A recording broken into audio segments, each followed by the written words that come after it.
আমি তো গ্যারান্টি দিয়ে বলতে পারি, দায়িত্ব নিয়ে বলতে পারি, যারা যাচাই করতে চাবেন তারা যাচাই করার জন্য চেষ্টা করবেন, যাচাইয়ের সাগরে ডুব দিবেন, ডুব থেকে আহলে হাদিস হয়ে ফিরে আসবেন ইনশাআল্লাহ।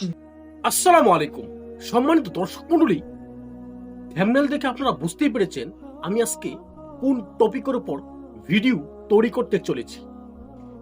সর্বপ্রথম আপনারা এই ভিডিওটি দেখে নিন।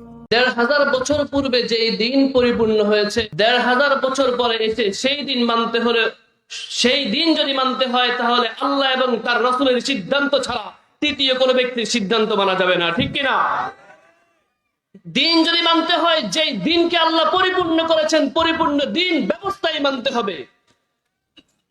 আমরা সেই দিন মানতে চাই, সেই দিনকে সেইভাবে মানতে চাই যেভাবে রাসূল এবং সালফে সালিহিন সাহাবীরা মেনেছেন। দিনের মধ্যে বিভক্ত করেছে কারা? দিনকে ছিন্ন বিচ্ছিন্ন করেছে কারা? No comments. দিনকে ছিন্ন বিচ্ছিন্ন করেছে কারা?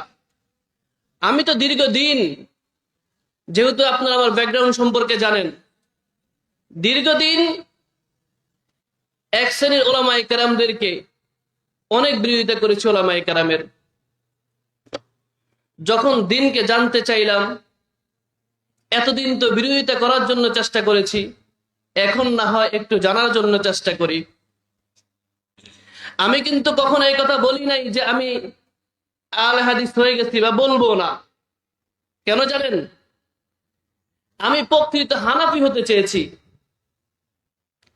হানাফি মাযহাবকে টিকানোর জন্য বা হানাফি মাযহাবের গভীরে পৌঁছার জন্য আরো বেশি অধ্যয়ন করেছি। এবার দেখেছি আবু হানিফা রাহিমাহুল্লাহ তিনি যেহেতু বলেছেন ইযা সাহাল হাদিস ফাহুয়া মাযহাবি, আপনি সহিহ হাদিস মানেন, সহিহ হাদিস আমার মাযহাব। আমি যখন থেকে সহিহ হাদিস মানা শুরু করেছি তারাই আমাকে আহলে হাদিস বানিয়ে দিয়েছে। কথা বলেন ঠিক কিনা? আমি কি বুঝাতে পেরেছি?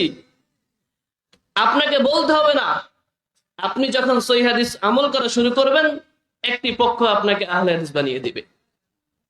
সুতরাং আমার ভাইদের প্রতি আমার রিকোয়েস্ট, আপনাদের সাথে আমার কোনো দ্বন্দ্ব নেই, কখনো দ্বন্দ্ব করতে যাব না। আবু হানিফা রাহিমাহুল্লাহ থেকে শুরু করে আপনাদের আকাবির সম্পর্কে কখনো বিদ্রূপ মন্তব্য করব না। আপনাদের মাদ্রাসা সবকিছু সম্পর্কে কখনোই কোনো বিদ্রূপ মন্তব্য করব না।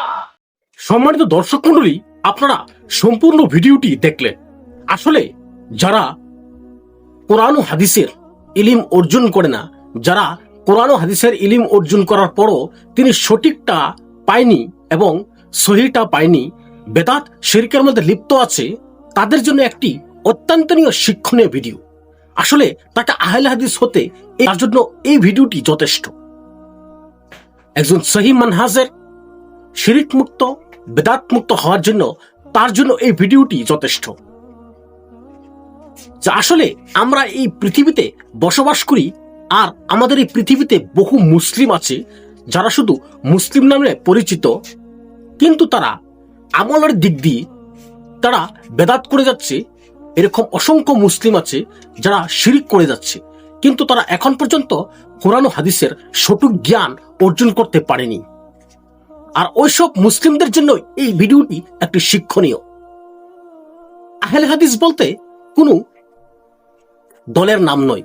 আহলে হাদিস বলতে মুসলিমদের একটি বৈশিষ্ট্য, যেরকম মুসলিমদের একটি বৈশিষ্ট্য নাম হলো আহলে সুন্নাত ওয়াল জামাত, ঠিক তেমনি ভাবে মুসলিমদের একটি বৈশিষ্ট্যগত নাম হলো আহলে হাদিস, তার মানে হাদিসওয়ালা। আল্লাহ কোরআনকেও হাদিস বলেছে এবং হাদিসকেও হাদিস বলেছে। সেজন্য যারা কোরআন ও হাদিসকে পরিপূর্ণভাবে অনুসরণ করে, কোরআনকে অনুসরণ করে এবং সহিহ হাদিসকে অনুসরণ করে, তাদেরকে আমরা আহলে হাদিস বলে থাকি।